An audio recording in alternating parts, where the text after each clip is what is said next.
that. So why take on the CFA as well?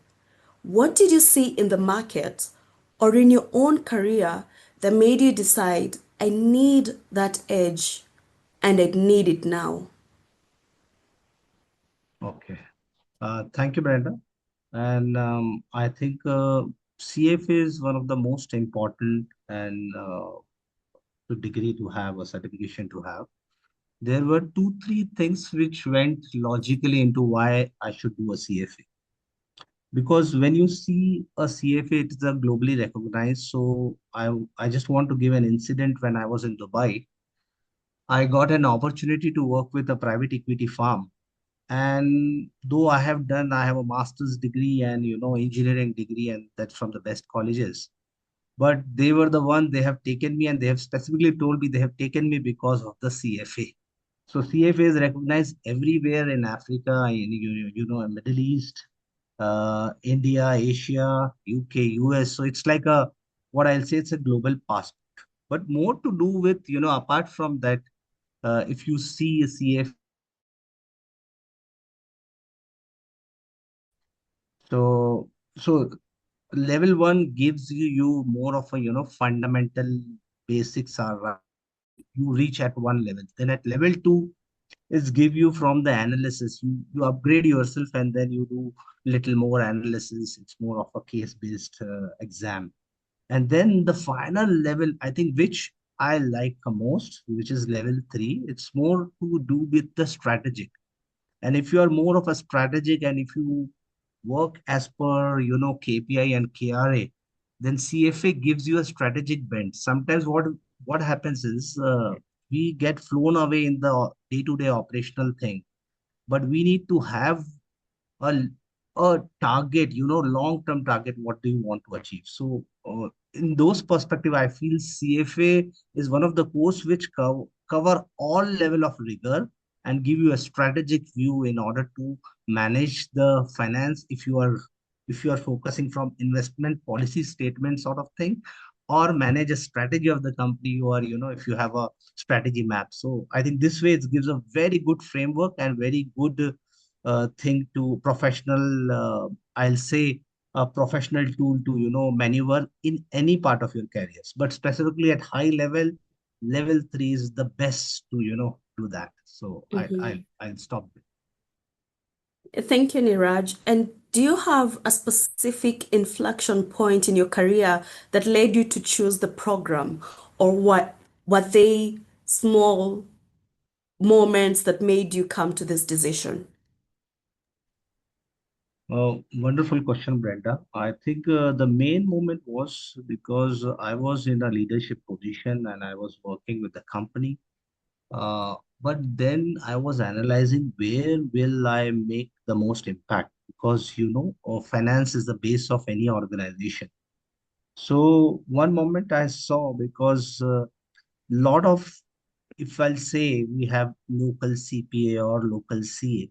So usually what the general finance which was available there in Asia as well as in Africa was more to do with the tax compliance and forming the budget. But CFA was more to do with the future, how to do the valuation, projection, business model. So then I clearly, there was no brainer for me. I want to be at the top level. And for me, I need to be strategic, but more than I need a right framework. So CFA fits in. Those CPA and CA are very good exam. I am not, saying they are not. But CFA gives you the edge, gives you the future, and gives you all those global benchmark framework to work along with. So that was a typical triggering point, because I was looking at my, counterparts. So they were very good in, maybe sales, or they are good in, but their understanding of finance was very limited. And I'm talking about, CEOs of maybe a $500 million business. So that's where the CFA gives you an edge. Thank you, Neeraj. On the same note, we would like to hear from you. What is one misconception that you had about the CFA program before starting, particularly from an African market perspective? And what was the reality that you faced? I think the misconceptions were, especially if I'll see from an African market perspective is since people don't know much about CFA, if we compared, especially if I'll compare to East African markets, or I'm talking more about Uganda. It's still coming up in Kenya, but Nigeria, it's done really well. I think the society has done a very good job.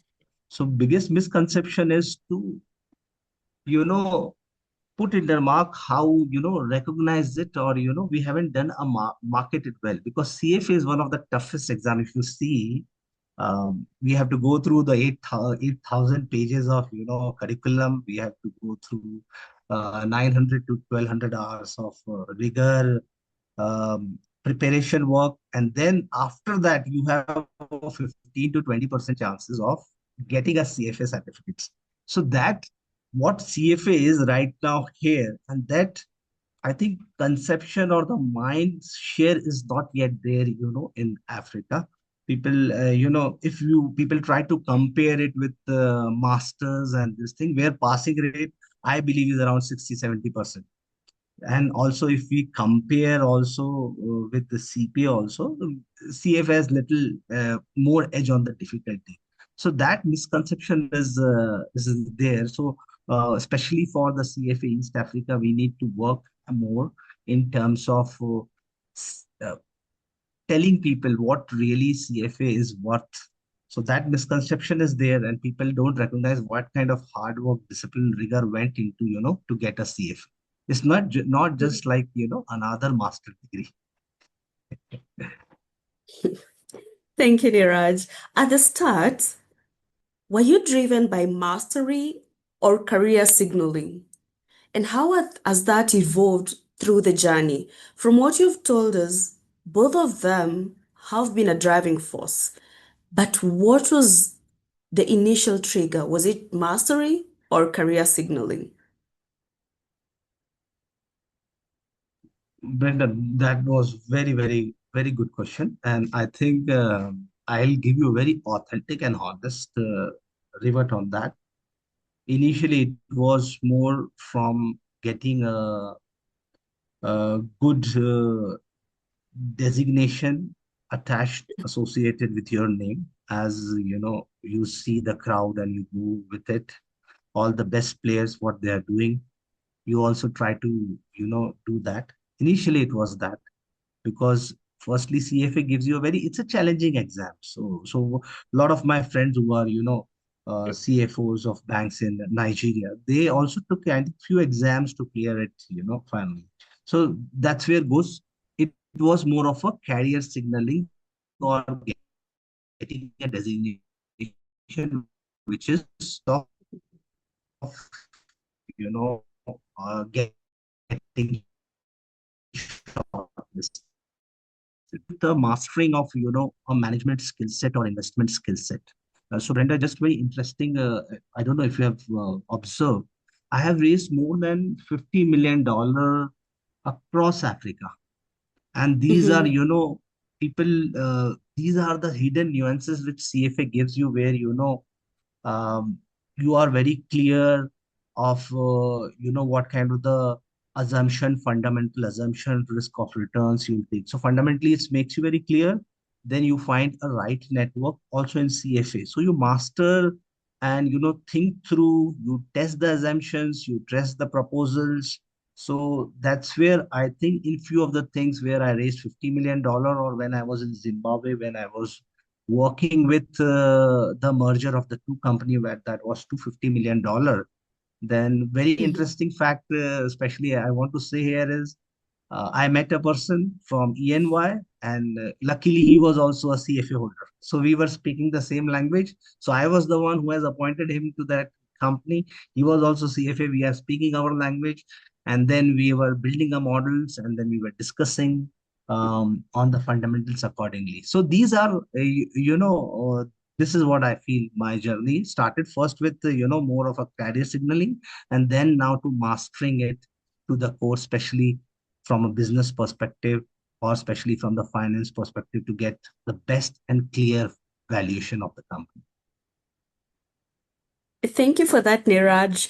Actually, when I first looked at your profile, a mechanical engineer, a finance and strategy expert, and you still went ahead to do fitness and nutrition. I couldn't help but wonder, why CFA in all this? But thank you for shedding light on that. Now we know. Before we proceed to the next section, which is we will talk about the reality of the journey and the social cost, I would like to ask the audience that in case you have a question that we have not covered or we have covered but you would like to hear more from us to seek clarity, please drop it on the Q&A session and we will handle it immediately we're done with the panel questions. Okay, now let's get into the monastic reality of the journey. We often hear about the 300-hour rule, but there is a hidden cost we don't talk about enough. The real price is in time. I found it. It was actually my life. So, Niraj, on this social trade-off, where networking is a currency, but CFA study can bankrupt your calendar. What did you stop doing socially and professionally to make room for the program? And how did you protect the relationships that mattered? I think very relevant question, and it's quite relevant. I think I'm just wondering whether you are reading my life and asking a relevant questions.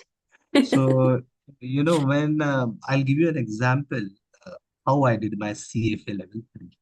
I was in Dubai, was married for two Mhm, years, and then I got a 5 days leave from Dubai.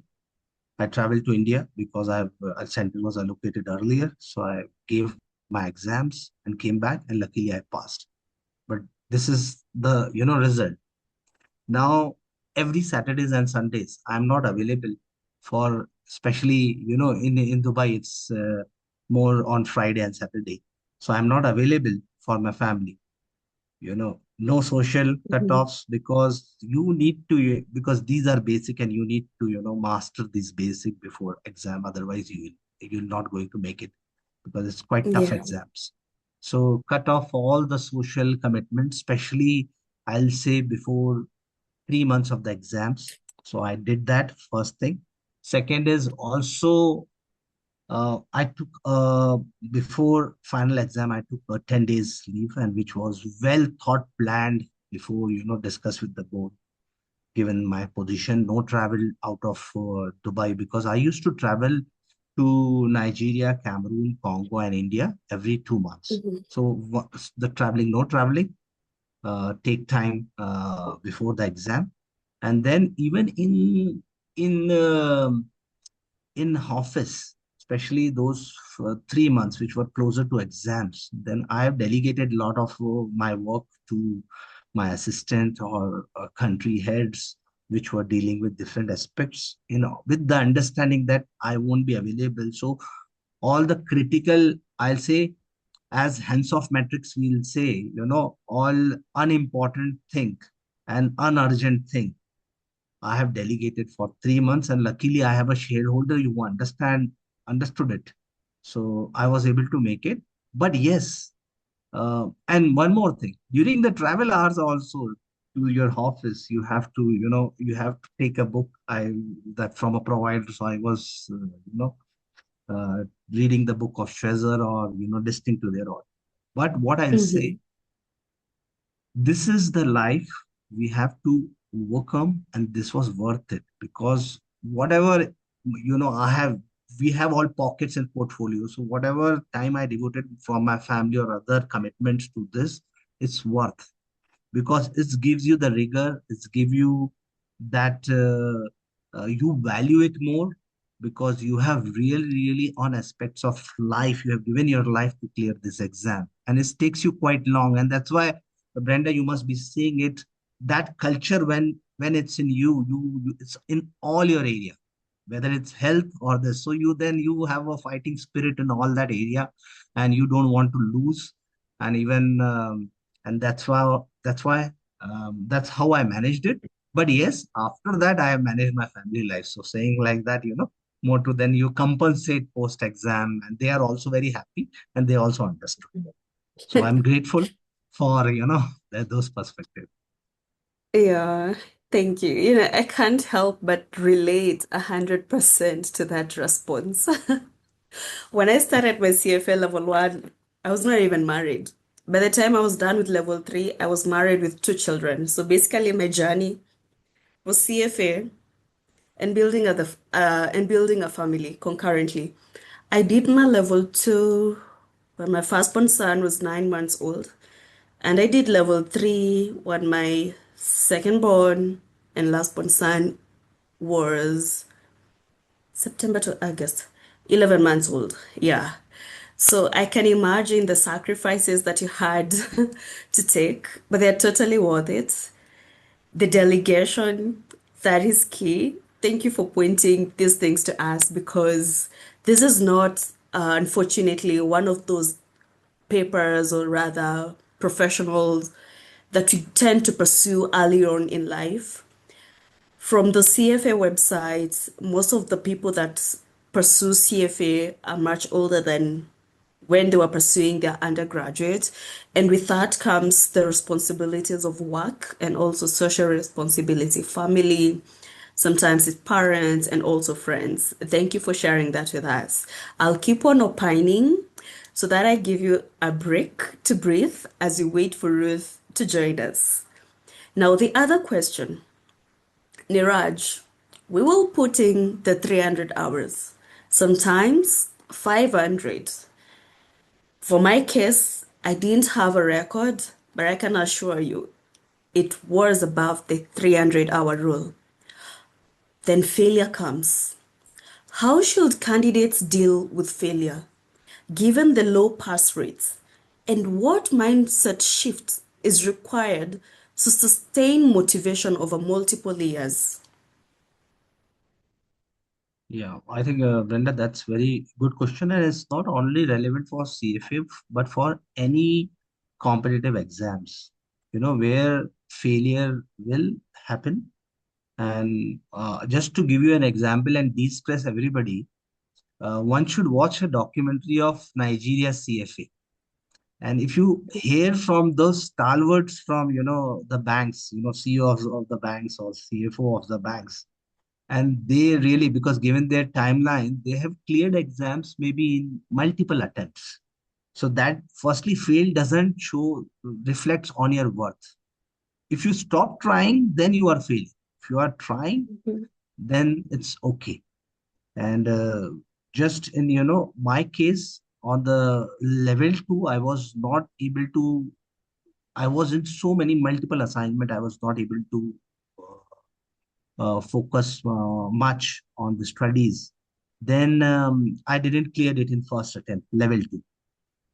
Then in the second attempt, that's why I'm saying you have to then analyze where you failed. Then you have to strategize. And once you strategize that, okay, these are my weak areas, these are my strong areas, and this is where I have to work more, so like case study, practicing, taking. So you have to, failure is just an indication. First is you have to re-strategize, and again you have to uh, do the better way. So because of that, I re-strategize it. I'll tell you, I have, without, even with, I think, minimal studies, maybe around 2.5 hours per day, I was able to clear level 2 second time and level 1 first time in straight. So that was, it's, don't consider, and failure is sometimes, I'll say most of the time, it's a good, if you take it in a better way, it's good, because then you strategize, re-strategize, you become value that thing more, and you will become more, your mind works more how to, now clear in the next steps. So that's what, Brenda, from my end. Thank you, Niraj. And I note Ruth has finally joined us. Welcome, Ruth. In your absence, I had already introduced you, and I will now get the next question straight to you. We were discussing the reality of the journey and the social costs. Bearing in mind that you work in asset management, which is high networking in nature, but we know the CFA study is demanding. What did you have to stop doing, both socially and professionally, to make room for the program? And how did you protect the relationships that mattered? Welcome, Ruth. All right. Thank you, Brenda and Neeraj. First of all, my apologies for starting late. And I've just been enjoying Neeraj's answers in the background here and saying, I wish he talked to me before I started my CFA, but there comes a time. So uh, let me just start by saying that I didn't have a finance background. I used to hear that for you to do CFA, you must have a finance and investment background. Yes, I had economics background, but not the full, BCom and the likes of things. So I started doing my CFA, and what really drove me to that before I start telling you what I didn't know, I had to stop doing. Brenda, I believe you can hear me. Okay. Well, I think my internet was a bit unstable. Can you hear me now? I can hear you Yes, very well. Yes. Can you Okay, hear me? great. Yes, I can hear you. All right. Great. Yes. So I was just saying that, so for me, I got into the CFA world because I changed my career from the traditional real estate career to the investment side. And I realized I needed to upskill quite fast so that I'm able to also catch up with the peers. So what did I need to stop doing? So the first, I started CFA when I was already a family person. All my three children are already born and running around, so it wasn't the easiest of things. They were young then, now they're teenagers. So the first thing is I had to, of course, plan for the studies because I used to hear that it was quite engaging, but also I needed to stop, really to decide on what to prioritize. Of course, one of it was the family, and to kind of just try and automate things or delegate things that I could, that were probably not priority or that could be done better by someone else who was not in the CFA journey and still having to go to school. To go to work and also to be a parent full time. So things like house chores, I had to delegate that. I had to stop doing that and delegate it to, because other people to help me. I had to also stop getting involved in a lot of social affairs. So basically, during my CFA time, my social life was almost zero. So I could only go to those that are extremely important, like a child's education day in school and so on. But the rest of I missed a lot of family functions. I missed a lot of friends trips and functions. And of course, I ended up, of course, creating some not very good memories. But here I am.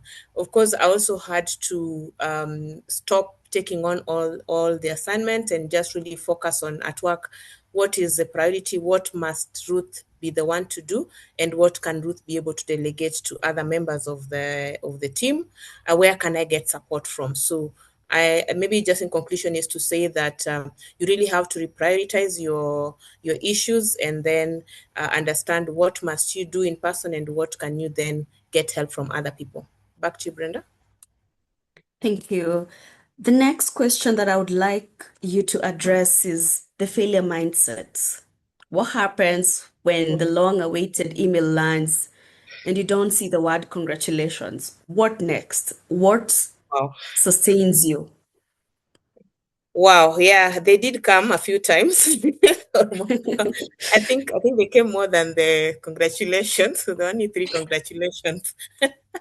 Yeah, but so if I take it from the beginning, the first level was I would say I was very confident. I sat the first time, I passed and was elevated my my expectations. Then I get to level two and I was caught the first time. So how I chose to look at failure is to not, of course, to take my time and appreciate that yes, failure is to human being, and to also analyze the performance and which areas was I weak, which areas was I strong at, what could I have done better.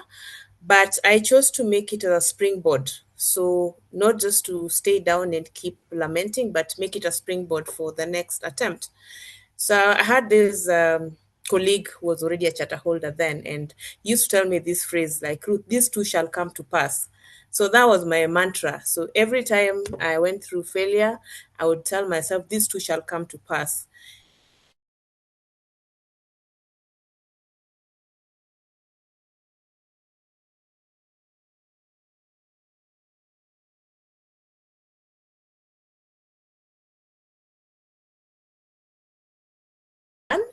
And for me, it was really, really difficult because I'd never failed an exam in my life before. So that was quite heartbreaking. And when you're a parent, I had kids in school and they're wondering, and mom, how can you fail? And you keep telling us to work hard and pass exams. So I also had that at the back of my mind that I really can't disappoint my family. I can't disappoint my children, and I have to keep doing this. So every time is just to make sure that you also align with, you have that mindset that my failures are going to be my springboards to my next step to success, and also that nothing persists forever. So these two shall come to pass was my mantra. But also to talk to those who've been there before and ask them, so how did you manage? What did you do? And I was lucky that even my direct manager was also a charter holder. So I would go to him and we would talk about it. And I remember when I was doing my level 3, I did 3 attempts and I failed. And when I was very confident, I told him, you know what, boss, I'm not doing this thing anymore. And he told me, you can do it. So just go back and try this one more time. We'll support you. The other motivator that I had was a gentleman called Gurmeet, and Gurmeet was, when I shot that email to him, I told him, Gurmeet, I am done with this thing. I'm not doing it again. And he told me, what you do between October and December, don't do anything. Don't think about CFA. Just go enjoy yourself. But let's talk on 5th of January. And for sure, 5th of January, we were having a call and we went through my results. And he told me, Ruth, I am going to support you. I will give you the materials and support you in your studies. Do not pay anything until you pass exam. So that also encouraged me because it reminded me that I might not see my potential, because during failure, you feel diminished, you feel low, you really feel crushed. But if there are 2 or 3 people that can see the potential and they can actually speak it to you, it gives you that encouragement and the motivation that I do not want to disappoint my people. And I said, if these people have gone through it, surely I can. So that is the spirit that kept me going. Yes. Thank you. And in the chat, I can see we have some questions that are still talking about the same topic. We will address them. Thank you, Mohammed, for raising those great questions. We'll address them later. For now, kindly allow us to move to the next session, which is transitioning to an investor mindset. There is a moment in the curriculum where the scales fall from your eyes. You can't keep memorizing the formulas, and you start seeing the world differently. That presentation that previously you couldn't make sense of, right now you understand. You're able to make inferences to it. When did you transform from studying to pass to actually thinking like an investor or an entity that would be entrusted to attract investors? That's directed to both Neeraj and Ruth. Yeah, Okay, I could do a first stab and hand over to Neeraj. So thank you. for me, it was before I started CFA, as I mentioned, I transitioned from the real estate proper to now real estate investment, and I had these colleagues who would talk big jargons. So they would say things like HTM, MTM, and I'm like, what are you guys talking about? Can you just let me into this club of yours? So that was the first time I realized I really needed to do this. But then I get to then I got the opportunity to actually be involved in setting up the first real estate investment trust in Kenya, and I didn't have anything, so I knew I really had to learn the investment language. I had to talk to people and make sense. So that was another moment that I recall very vividly that required me to upskill, and I knew I had to do it. But then come to the CFA curricula. I remember talking to my colleagues and they're telling me, oh, just do the foundational level, you don't really need it. But I said, but if I'm going to talk to people, talk to DFIs and talk to, raise capital and tell them about how good this investment is, then I really need to understand it. And I really need to understand how it compares with other options because, I mean, capital, there's there's demand for capital and you just allocate it to the best investment. So I then go into level one and I'm like, wow, why did not anyone not tell me this before? Because I get to ethics and I just love it. I'm like, I wish I knew this like 2 years ago. I would have done a better job. And then I start getting to the foundational level of level one, looking at equities and different investment classes. But then come level two. So level one is really my focus was really understanding financial statements. What do they mean? What do those ratios mean? But then come to level two where you realize it's not memorization. You really have to understand it and profess it, not just understand it. You understand it, profess it. So at that point I think was the biggest switch in my mind because I knew I had to go through to go through the curriculum. I knew I had to practice it. And coming from quote unquote outside, not the main investment, stream, I had to do double the work. So I'm the one who was going to ask my colleagues, we are valuing this bond, plain vanilla bond, or this is not a plain vanilla bond. What do you guys do here? So I think I asked the most questions, but I did realize that level two was a change. It was the gear had changed. It was not just how much I could memorize and even level one, because during my time there was multiple choice questions. I mean, there was a 33% chance of passing. So whichever choice you took, there was a 33% chance of passing. So then I realized I needed to just not, I really needed to put my house in order and really needed to go through the material and get as much help as I could from whoever was available. And from there, I think the bar was set. Getting to level three it's either you know or you don't. There was no middle ground. So you know it, you can identify the question, you know the concept that is being asked, you go straight to it. You'd either, if you don't know it, guessing will not really give you much because you really have to demonstrate your mastery of the concept and that you can apply it in different situations. I mean, they could just put in a word there that changes the entire meaning of the sentence, and you really have to catch it. Yeah, so that was my experience, and yeah, to date, I think it built a very um, strong, desire. When I read something, I want the words to jump at me. I want to see what exactly are they asking, and am I getting the concept right, or am I just going around, the concept? So over to you, Niraj.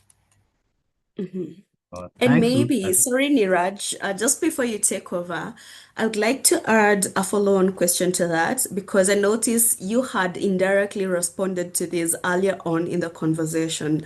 So let me add this spanner to the works. If you had to distill the CFA program into one enduring professional edge that helps you navigate not only the East African volatility with your experience across Africa, what would it be? Thank you, Brenda. I think I'll take on that question along with what Ruth was saying. So my exposure Mhm. started when I was, I think, even quite young, I think. So around 28, 29, 28, I think, which I consider as young. So, so I got suddenly a fund from a family office of around $50 million. And I was wondering what will I do? And because I was at that time just engineer and the MBA, though you know how MBA, they don't deal into, expertise. So one day I have to go to board and be an observer, and then other day I have to, with few stakeholder, I have to present how our finance is doing. So at that point of time, I thought it's a high time to be in and learn a nitty-gritty of, all how your investment, how your payback is, how your IRR is, and what is the benchmark, what can we do. So then I getting more in details, studying the financials, papers, journals, and in this part I'm quite lucky, I think, compared to Ruth, because my elder brother is also a CFA charter.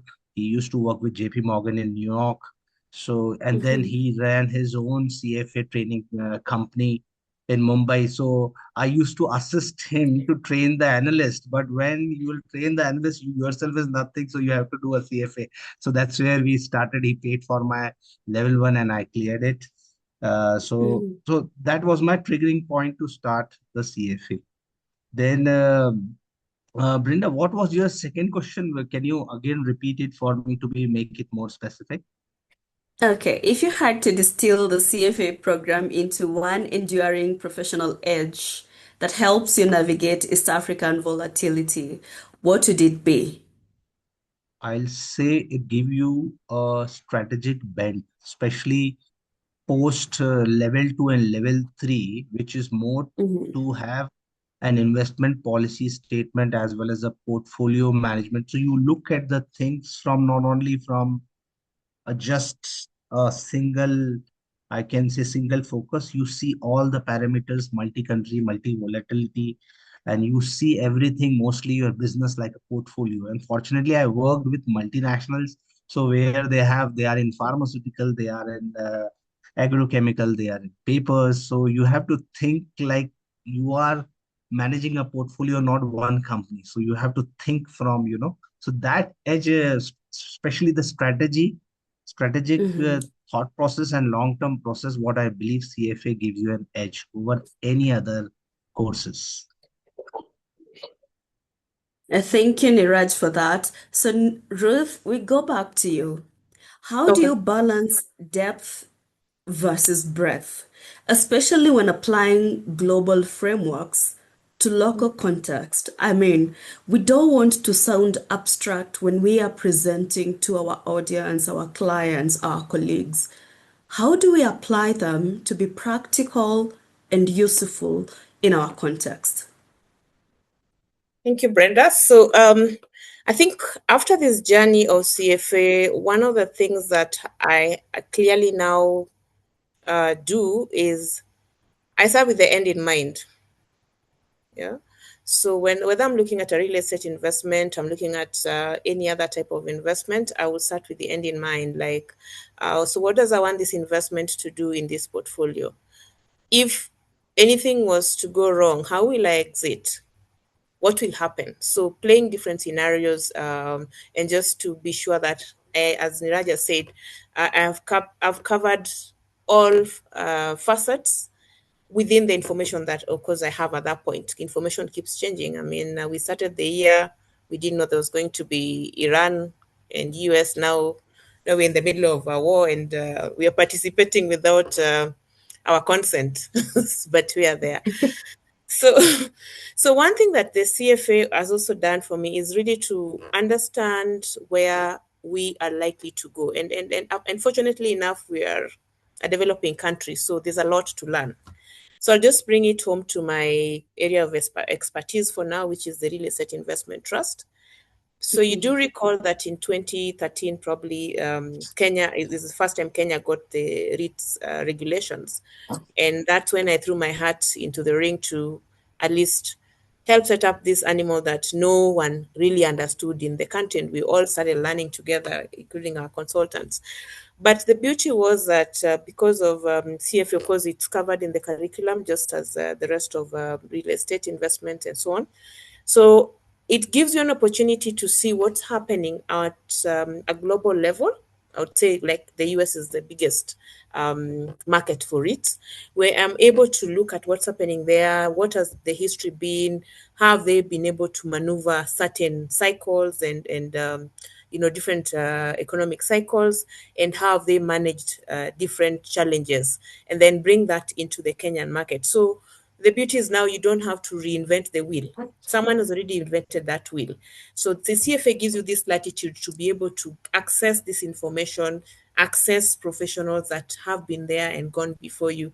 I was so impressed to even learn that there are even analysts that only focus on specific types of sectors in the real estate investment trust. So, whilst I thought it was just one investment class, it now appears that they're actually specialization, and there are analysts that are specialized in that, and they can tell you this is what to be expecting, and this is how you go about it. So it's bringing that global perspective and applying it to the local scenario, and then adapting it to the local scenario. So I'll tell you one of the things, for example, we did with the REITs regulations. We went to Australia, we went to the US, we picked the best practice, we came here to Kenya, and we realized that where Kenya is, for example, is still we're still a very nascent economy in terms of structured real estate products. And therefore, we needed to segregate the risk profiles, for example. And that is how you'll find that it's only in Kenya, in the entire world, where you have REITs that are categorized as development REITs, which is supposed to be a higher risk profile. You have income REITs, which are moderate risk profile, assures you that you'll get an income every year and dividend, and so on and so forth. And then you have Sharia compliant. So we've taken best practice globally, we brought it home, and we've adapted it to our investor at the level that they are right now. And then we start the journey with them. Of course, with time, then we start getting into more complicated, more complex structures as the investor education is increasing, which also is a very big part of just understanding the investment world. The investors, there are a lot of people who are desiring to invest, but they don't understand. So that education and just bringing it to what they can understand, I've seen that really bring out the interest in the REITs. And now, 10 years down the line, you can see we are now having REITs that are US dollar denominated, sector specific or sector focus. We are getting even special economic zones getting into REITs. And I think having been here to witness that from the beginning to where we are now, warms my heart, and then just to add CFA into it to just really support that innovation is a great space to be. Back to you. Thank you, Ruth, for that. You have taken us right into the market reality. You have touched on Africa's frontier opportunities and the future impacts. And also, we've mentioned the CFA dividend. So, Neeraj and Ruth, thank you. As we move on, let's discuss ROI, return on investment. Does the gold standard open doors in Nairobi, Kampala, Dar es Salaam?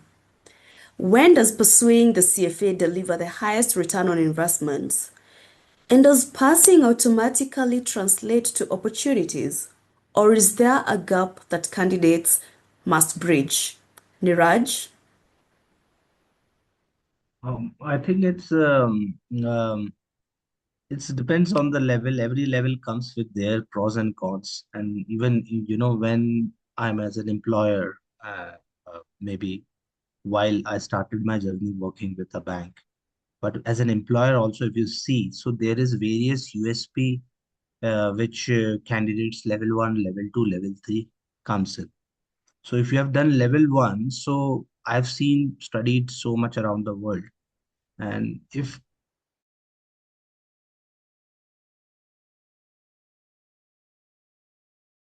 financial statements are related, basic level of making the cash flows, and his basic fundamentals are quite clear. So I'll hire it at, at front end level, or maybe level where, I that is a dividend which pays level 1 after doing level 1. Level 2, I'll grade him or her little above than the level 1, where he has further gone to more rigor, and I'll say he's quite good in analysis. So maybe an analyst, or senior analyst sort of things. But when somebody has done level 3, that means his mind works from a strategic way. So I grade it level 1, level 2, level 3 accordingly. But yes, it doesn't stop there, because as one of the session which was previously taken by Mr. Binod from Dubai, this other aspect also, soft skills is very, very important. You say you must be very good and very rigorous and very good in your IQ, and score like a scholar, but you need to market yourself quite well, communicate yourself, put your point. So I'll say communication, networking, asking for help. How Ruth has said that she went to, Gurmeet and this thing. So these are like something which, if apart from CFA, what we'll say level 1, level 2, level 3 rigor, discipline, if one can also focus on the soft skill, communication, networking, and you should be having a fire in belly. These two combinations will give you the biggest. You can reach any position anywhere in East Africa or around the world. So that is my take, Brenda, on these dividends. Thank you. The next question goes to Ruth. I had framed this question with a bias of green finance and private equity. That's my space. But now you have taken over, and the shift to alternatives where real estate falls in. We would like to understand what opportunities in African markets are best positioned for CFA trained professionals right now within the alternatives real estate. Thank you very much, Brenda. And just as I come to your question, let me just add something to what Neeraj just said. There's something I've seen in the market in East Africa, and especially if you're in the fund management business and you're tendering for jobs, and there is always some marks allocated to how many charter holders you have.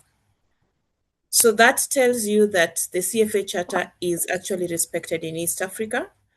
And I think it's 5 marks. Like there are 5 marks you as a company can get just by hiring charter holders. And that is not to say that a charter holder is better than a non-charter holder. I'm basically just saying that that is a level that the market is pricing it at. Secondly, is I've ever interviewed for a job before, and I'll be vulnerable here. Before I got my charter, and of course I didn't get it. I was told you came in at a very strong second, and I sought to understand what is it that I did not do well. Which areas can I improve? I mean, as a good interviewee, and one of the things I was told is the other party is a charter holder. You're not a charter holder.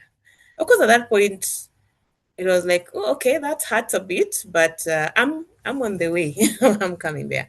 So again, it also tells you that in as much as people don't talk about it loudly, when a charter holder is presenting and assuming they have also the soft skills, because that is very important, they are seen as more, they bring in something to the table. They bring in the discipline, they bring in the strategy, they bring in the tenacity. Like this person has proved that I can actually set out on a goal and follow through.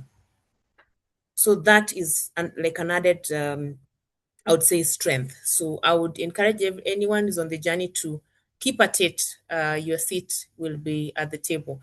But then going into the alternatives space, I was looking at some statistics recently about the growth in Kenya, especially, or even just East Africa in general, even Africa wide, where we have pension schemes are growing very fast. I think in Kenya now we are talking of over 2 trillion Kenya shillings. When I started in this industry, pension assets were about 1 billion, and we celebrated. It was quite an achievement. Now we're talking about trillions. And the question we get asked when I wear my hat as an asset manager is, okay, so we have put money in government bonds, we put money in equities. Those who are in Kenya know that our equity space, there's been very few IPOs in maybe the recent years. I think one just came in this year, and hopefully a lot will come in. But then the trustees will ask you, so what else? We want to grow our returns. We want to enhance our returns. We want to optimize. What else? Because yes, we understand the traditional assets. We are comfortable but that's more of a risk averse way of investing. So we get this question a lot. Can you give us something else? What are the options in the market? Where are alternatives?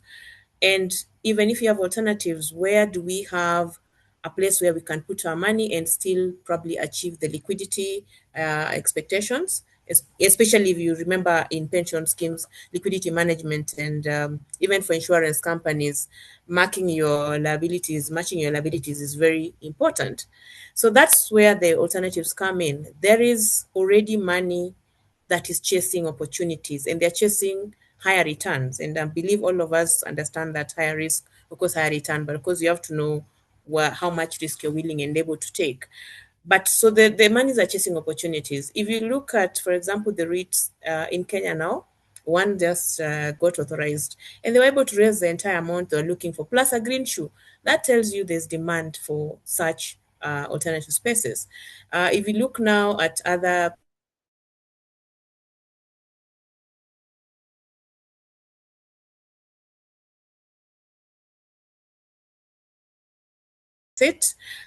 private credit. So there's quite a lot of, I would say, interest in alternative investment space. And I think really the opportunity is there. It is really how do we get then professionals that are qualified and are experienced to manage these alternatives? Because again, an alternative investment is as good as its management. And if I look around, there are very few charter holders who also combine alternative investment expertise.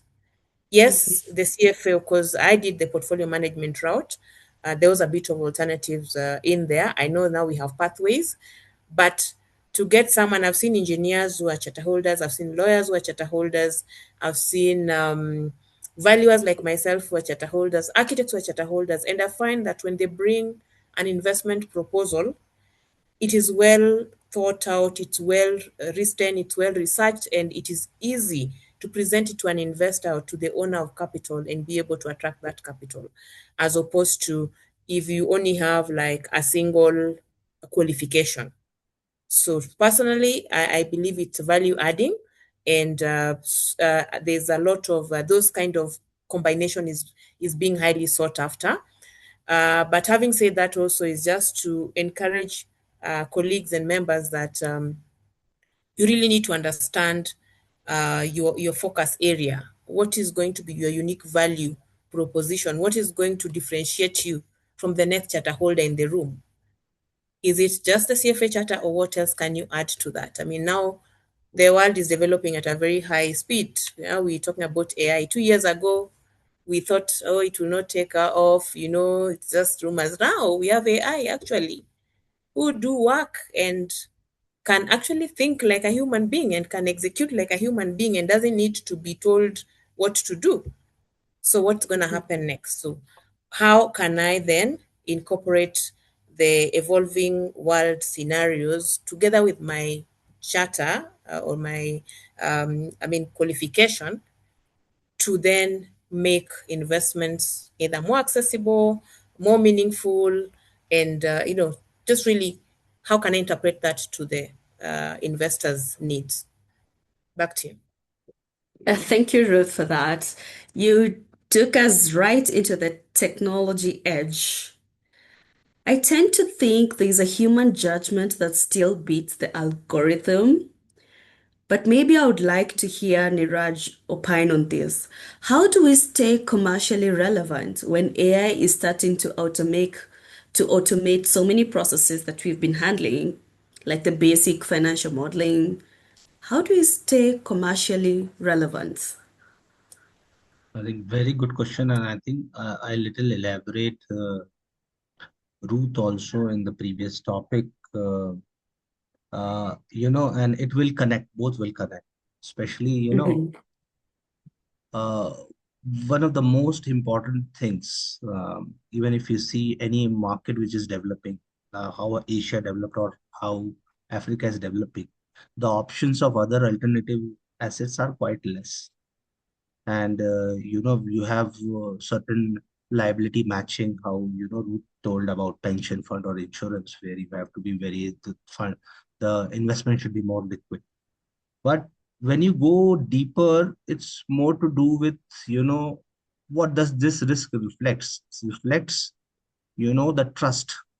And the trust comes from, if you see a CFA code of ethics, I was coming to ethics, you know, those basic ethics where, you are managing your fund with integrity and you are putting your client first, or you are doing a care and judgment, you know, and you are being more ethical, or you are have more market integrity. So those aspects is quite, we have to develop, sorry for this ringtone, you have to develop a lot uh, in Africa, which I feel. And as such, and we are the here who are the players who will push in that. So AI can do a lot of stuff, but what I believe is especially the ethics and judgment and decision making still live with us, because nowadays people, I have seen, frankly, I've seen financial model of investment coming, and you can, in a just blink, you can recognize whether it's coming from a chat GPT or GenSpark or other AI tools. So decisions, but even Ruth will appreciate, Brenda, you will appreciate, to make a decision, right decision, even on the normal, what kind of the risk we'll allocate, what kind of the risk-free rate we'll put in on the valuations.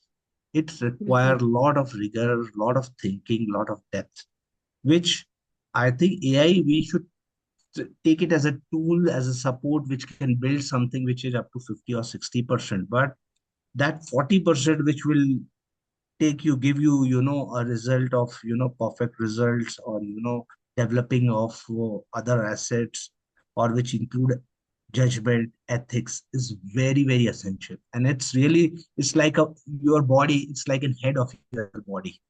So, head with Mhm. heart. So head of your body, ethics is heart, and head is, final decision making. So I would like to, hand over to saying that to you, you know. Thank you. Thank you for mentioning the standardized trust that the charter provides. Whenever you read ethics, you just can't help but have it ring in your head in everything that you choose to do. Also, to my panelists, thank you for discussing the frontier opportunities, especially where we're moving from a preservation mindset to an expansion mindset.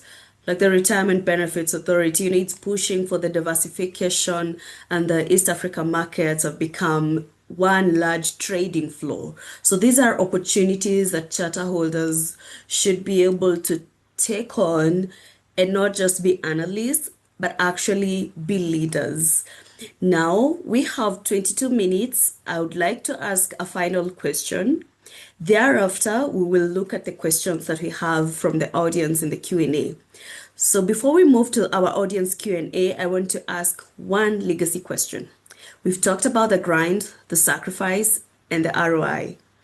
If you had to distill the entire CFA experience into one unfair advantage you have in the East African market today, what would it be? That goes to the two of you, 30 seconds each. Ruth, ladies Neeraj, first. go ahead. To go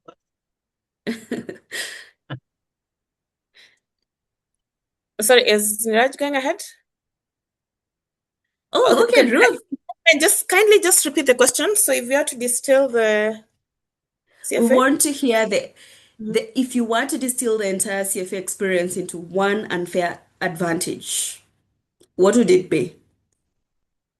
That's very interesting. Unfair and advantage seem contradictory. I know. Yeah, so that is contradictory, but I would probably just say that one, Mhm, I think for me, CFA has been the most challenging journey I've ever set mhm, uh, foot on. But I also believe that it is doable. People have done it, mhm, and people are also going to do it. So I think what I felt as an unfair was probably because East Africa market is still very young, and some of the things I was reading them, and I'm like, what? You mean such things happen? what? And then I'm like, okay, fine. So I felt like that was a bit like out there, and we in East Africa have to really go a bit. It's like you have to put in twice the effort to catch up with someone probably in New York who is, these things are their normal day to day, activities. So I felt that was probably unfair, and it's not Mhm. an advantage. But when I'm addressing the advantage point of it is, I think because we have people who've gone through it before. I think I've known more charter holders now than when I began, because we have the opportunity and we have the advantage of learning from those who've been there. Then we get that, that's the advantage to us. We're not starting from zero. It has been done, and we can just borrow with pride, so to speak, and perfect it. I mean, no need to redo it if it's been done before. So yeah, a bit of a tricky question there, trick question, unfair advantage, but that will be my take for now. Over to you, Niraj. Uh, Thank you, Thanks, Niraj. Should I thanks, Ruth. ask I it think that, once more? yeah. No, no, no. I'm Okay, quite clear. So what is during good. that time I was jotting down my points. So I think not one, not two, You not had three, an unfair but four advantage, but advantage, Ruth went four advantage. first.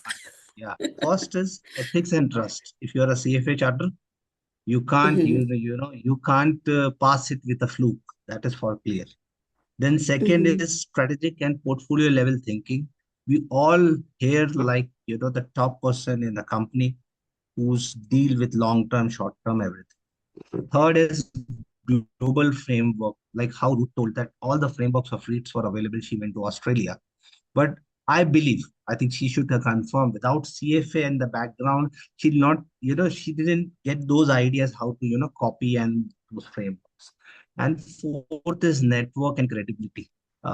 So you can network with anybody. I can talk to anyone, including a CFA president, CEOs of the banks and this thing, just in messaging in our, CFA. So these four is very deadly advantage. And I believe, and that's why I want everybody to do CFA to have an mhm. edge. Okay, great. Now we transition to the audience Q&A. We have the first question that was asked by Mohammed, and this is centered around career growth and CFA alignment. How can I align my current role with the financial analysis and program finance responsibilities? Are there opportunities for me to take on tasks related to budgeting, financial planning, or investment related analysis? Based on my performance, what skills should I strengthen to move into more senior finance focused roles? Maybe what I can say before we head on to the panelists to respond to this, Mohammed, we don't have information about what you do, your current responsibilities. So this question might be answered in an incomplete manner, but kindly reach out to either of the panelists after the session to be able to get a comprehensive response to it. So over to you, Niraj. How can he align his current role to take on more financial analysis and finance responsibilities, take on more budgeting and planning, financial planning, and all these things, can they lead to a senior finance focused role? Go ahead. Abs- Absolutely, it can lead to. And people should see CFA as a tool, but most important tool is the value you are providing to your stakeholders. And if you are very clear in finance, I don't know what is his background, maybe what he has studied, he's a CFA, Mm-hmm. CPA or not. I'm not clear on that. But given he wants to move, if you are doing budget, you are doing a projections, if you are moving into more, want to move in more senior role, then you have to sit and analyze what kind of impact you can create. See, like, are you creating, again, going back to CFA, level one, level two, level three. Are you creating a level three impact or level two impact or level one impact? So analyze this thing, your job, what kind of the impact, and then best thing one you can do is you can, sometimes go and request to your seniors that I want this also role, and I want to do a budgeting, or I want to do a group analysis, and volunteer yourself. This I'll highly recommend to you, apart from doing a CFA or whichever degree. So you have to volunteer yourself to grow so that you can bridge a gap. Okay, with this skill set, or are you overskilled and you can perform more, or you have to also stretch your current skill in order to take your additional responsibility. So always think in a perspective of what kind of impact you are delivering.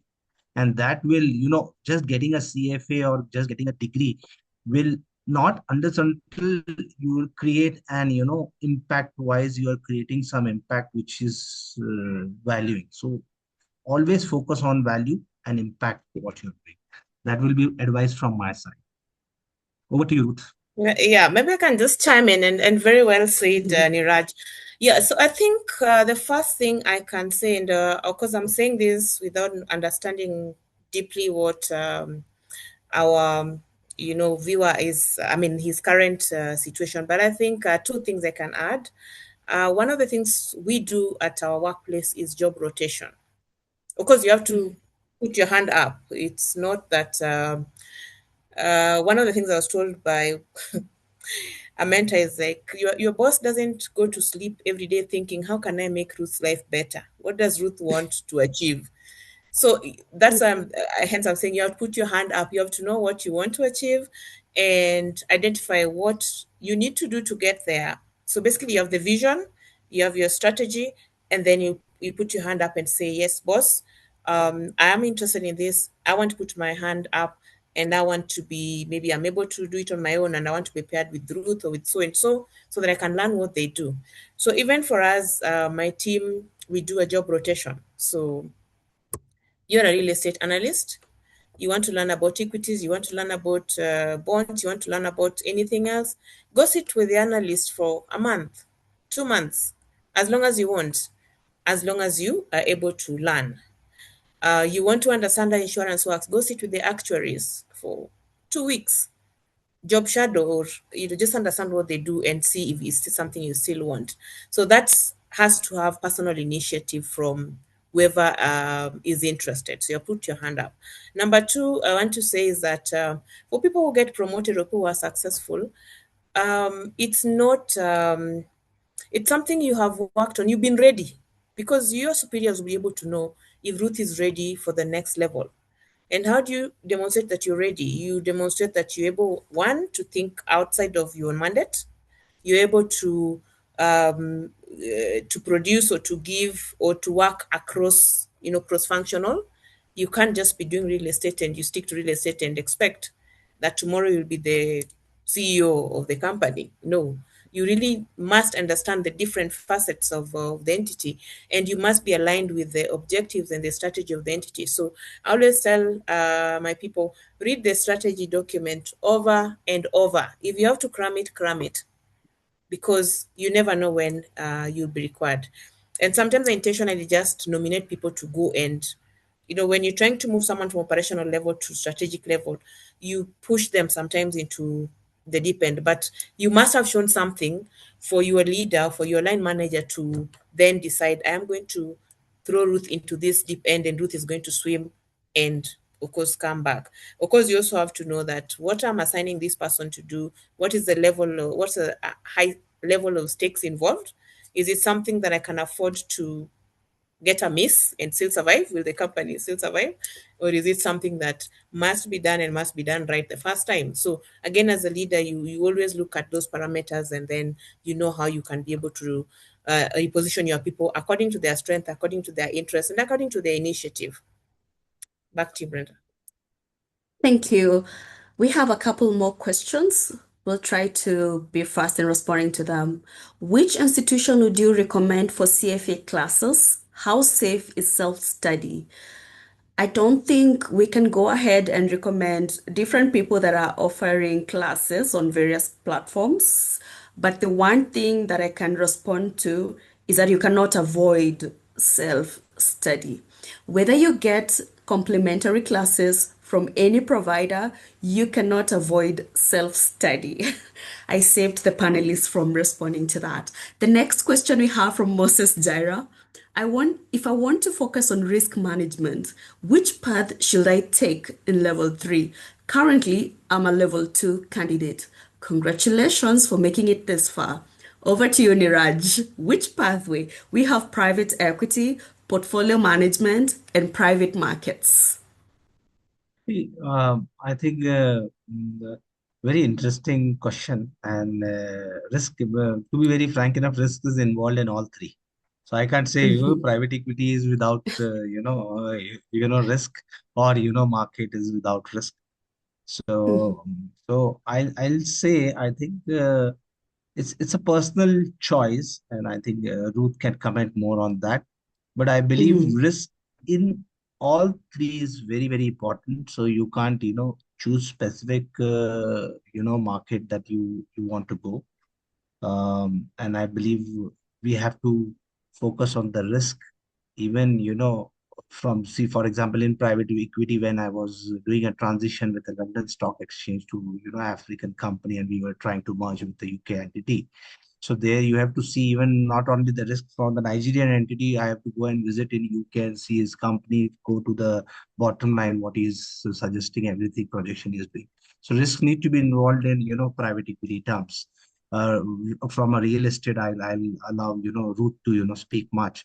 But what I believe in market and all aspect, risk is the one thing I think we all as a CFA discuss the most. Country risk or market risk or equity risk, we are just very, very concerned on this as governed by our ethics. So I believe risk is important in all three. And over to you, Ruth. Thank you, Neeraj. I think you're spot on. There's no return without risk. So it's as simple as that. So if you're gonna be managing anyone's funds or your own funds, then mhm, you must have risk. But if I wear my real estate hat, risk means different things to different sectors. For example, when I'm doing a development and construction, my risk register would read very different from an investment manager's risk register. So I'll be looking at, I don't want anyone to be hurt in the process. Are they wearing the proper, kits, and so on. So risk is really dependent on the scenario or the sector that you are at. If I'm looking at insurance, probably my risk register will be very different in my risk, how I look at risk. So I think the short answer is that there's no investment without risk. If you're going to get your charter and continue to make a career out of this, then risk will be part of you, I would say, for the rest of your professional life. So just I'd encourage you to just gear up for it, because it's all in, it cuts all through the entire investment spectrum. Uh, thank you. I can't add anything to what the wonderful panelists have said. I don't understand how I failed level 1 CFA, yet I am an industry professional. Only one unit was below the pass mark. How does that influence my overall result? Doesn't make sense. I'm sorry you feel that.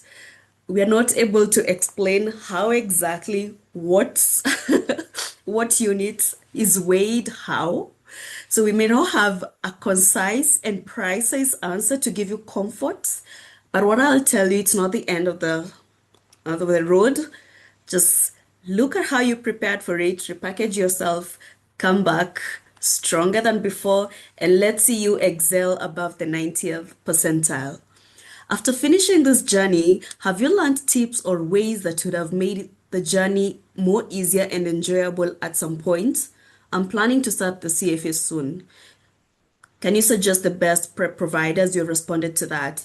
So, what would have made your journey easy and enjoyable? 2 seconds each. Ruth, start. Yeah, so the first thing is, if you're setting out to climb a mountain, of course, gear up. Mhm. Make sure you have your gear, you have your strategy, and everything is bedded down. Number two, for me, is to have a study partner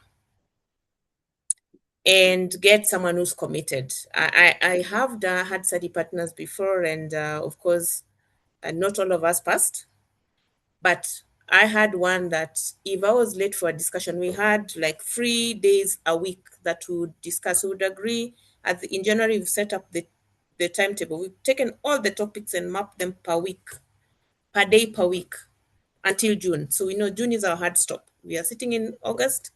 June is hard stop.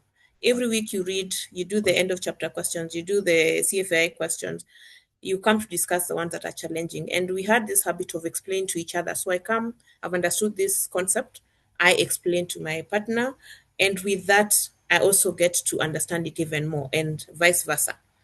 Have that partner who is, if you're late for a meeting for 1 minute, they're calling you, where are you? So you feel like you don't want to disappoint them. At least that's how I felt. And it worked because both of us passed. And I'm very happy that we went this far. And also just understand your situation. We are all different. Brenda, I heard you talking about you started before you had family and then family came. Fact is, life is not going to stop because you're doing CFA.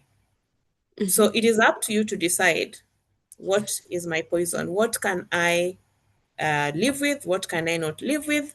And put them in their buckets and decide. For me, it was sacrificing social life. And I used to say that CFA is a very jealous partner because you honestly want to be involved and to participate, but you can't because it's demanding the time. Remember, we put all the topics and everything in per week, per day. And by the end of the week, even had this Excel spreadsheet that would paint green or red. So if by the end of the week you're red or green, you will know. So just have a plan, stick to it. At the end of the day, yes, you can pass or you can fail, but I believe you put in the effort, and if you do, the result is the wholesome of the activities that you've consistently doing, as opposed to just having a strategy and then you wake up last minute. There are people who can do that. Not all of us can do that. So Yeah. invest in yourself and understand your situation and work with your situation. Life will not stop because you're doing Thank CFA. you. Yeah. Thank you, Ruth. Niraj, allow me to pass for No this. problem. No problem. Time is not on our side. I'm in Uganda. How do I choose specific analysis? Buy side, sell side, equity analyst, alternative investment analyst, private equity analyst. Can't I do a little bit of each, Niraj? I think here you need to focus, because these are very two different players, Equity research analyst and, private equity analyst are very, very two different ball game. One has a width, one has to have various skill sets. So you have to, that's why adding to you, you have to be brutally honest with yourself. What are your skill sets and where you can give more impact this thing. So, and Thank then you. after analyzing, then you have to choose accordingly. I think so. Thank Absolutely. you. And also, let's consider conflict of interest. You cannot be a buy side and a sell side analyst. How do you recommend this talk to the clients that are expecting you to look at their position, their portfolio, for you to advise them accordingly? So there's conflict of interest. We have LeBon, who is asking about securing the Access Scholarship. I would request Grace from CFA Society East Africa to guide on that later on. We have Emmanuel, who's a lawyer, newly admitted advocate, the High Court of Kenya. Congratulations. Which pathway is best for me to start my CFA journey? Good thing you don't have to worry about the pathways right now. Pathways are on level 3. You have level 1 and level 2 to get our experience of CFA and for you to decide which pathway for you to move forward to. That brings us a close to the Q&A session. It's clear from the depth of these questions that the appetite for excellence in the East African investment space is at an all-time high. Thank you to the panelists, Neeraj and Ruth. Neeraj, thank you for reminding us that the CFA Charter is a regional passport and that true leadership in Africa requires the courage to navigate uncertainty with a steady hand. Ruth, thank you for showing us that being a fast mover in asset classes like REITs isn't just about the math. It's about having the institutional rigor to build something that lasts. Just to mention, Fahari iRate is a literal blueprint for moving pension capital into alternatives. I wish we had more time to talk about that. With that, I would like to bring this session to a close. One thing is abundantly clear: the CFA journey is not a trophy to be hung on a wall. It's a toolkit for this frontier. In 2026, our track isn't a straight line. We are navigating a region undergoing massive engineering, moving from safety of government bonds into the exciting, complex world of private markets, like what Ruth has been taking us through. But as we've seen today, this journey is about more than just passing the 3 levels of the exam. To everyone in this room, whether you're a candidate going through level 1 or you're a charter holder looking for your next pivot, here's a challenge. Africa is looking for more analysts. East Africa is not looking for more analysts. It's looking for more architects. Neeraj and Ruth have shown us what it is to be in the field, not just to play in the field, but to lead in the respective fields. So let's stop studying to pass. Instead, let's study to lead.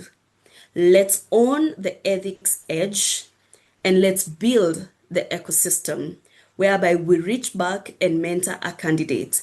If you're a candidate, look beyond the books, start networking with the right leaders like Ruth and Neeraj, who are currently running the marathon alongside you. The marathon continues and the ground will keep shifting. But after this session, I hope you realize that you aren't just running to keep up. You're running to lead the pack. Thank you so much for your time. And let's go out and build East African financial future. Have a good evening. Thank you. Thank you, Brenda. Brenda. And Thank all you, our everyone, viewers. for listening. Thank you, Ruth. Thank you, everyone. You're welcome. We are 2 minutes over time, but thank you for being here with us to the end of this session. We appreciate that. Grace, over to you. Thank you, Brenda. Thank you, Neeraj. Thank you, Ruth. So much like, wow, how to become. I feel like the session should have been how to become a CFA architect. Wow, Brenda, that was amazing. That was so amazing. Thank you so much, even for the vulnerability of sharing your personal stories and encouraging our viewers to walk this journey. And I can see there's so much interest. I believe this is something probably we need to consider as a society to do a bit more regularly so people can understand what exactly is the CFA program and what's required for the journey. So thank you, everyone. I think just to bring to your attention, we are also still cooking something else with NSC and Safaricom on the new ZD platform. Be on the lookout on that around the 17th of April. As a society, we are really looking to endeavor to bring discussions that can help us in our journeys as analysts and, potential investors in the market. So be on the lookout for that, even as we expand to our other countries, which is Ethiopia, Rwanda, Tanzania, and Uganda. So really be on the lookout on our pages. We're really looking to engage more investors in this conversation of in the investment space, that is. So be on the lookout of our pages in April for more webinars and more educational sessions. Thank you, everyone, and I wish you a lovely evening. Thank you, Grace. Thanks, Thank you, Grace. Grace, for having us.